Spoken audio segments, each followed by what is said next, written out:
ใจก็เดินหนีไป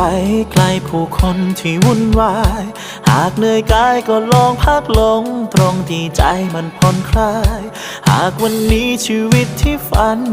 มันยังไม่เป็นดังใจไม่เป็นไรค่อยเริ่มกันใหม่พรุ่งนี้ออกเดินทางไปบนถนนหาตัวตนที่เรามี